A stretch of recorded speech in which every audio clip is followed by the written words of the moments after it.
Narxlarni sindiramiz jigarlar. 2 kungacha 780 so'm sotilgan ishlarimizni hozirgi kunda 730 so'm qo'yardik. Sanamiz 2026-yil 6-iyun holatidagi ishlarimiz. Atlasnoy holatda chishyapti. Sifatlariga bir alohida baho berib qo'yamiz qirlariga. Razmerlari 25-12-6 razmerdagi sho'rlamaslik darajasi o'ta yuqori bo'lgan, o'sha hamma bilgan Bag'dod g'ishlari. Shu orada biz xom g'ishlarimizni ham ko'rsatib o'tamiz. Qo'shni tumanlar bo'ylab yetkazib berilyapti. Operatorga olib kelaverasiz. Hop, o'ta unumli turpoqdan ishlab chiqariladi. Ekin maydon, shunaqa joylar turpoqda, o'shaning hisobiga bizda sho'rdan murojaat tushgani yo'q. Hop, pishgan ashimiz bilan bir xil bo'ladi. Xudo xolasa razmerlari hamma tomonlama, sifatlari ham o'ta a'lo darajada.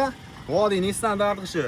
Hop, narxini so'raganlarga zavodning o'zida 380 so'mdan qilib qo'yganmiz. Yuklatib berish ichida, pishgan ashlarimizni yuklatib berish ichida 730 so'm qilib qo'yganmiz. Pishgan ashni vodiy bo'ylab yetkazib beramiz. Va shuni qo'shni tumanlarga, Voha taraf, Toshkent taraflarga ham bormi deb so'raganlarga kelishilgan holatda jo'natilyapti. Lekin vodiyga qaraganda narxlarimiz ko'tarilib qoladi. Kimga shunday ishlarimizdan kerak bo'lsa, batafsil ma'lumot uchun nomerlar pastda qoldiramiz. 24 soat emas, bir 20 soat aloqadamiz. To'tat. Go. Tashlatmas.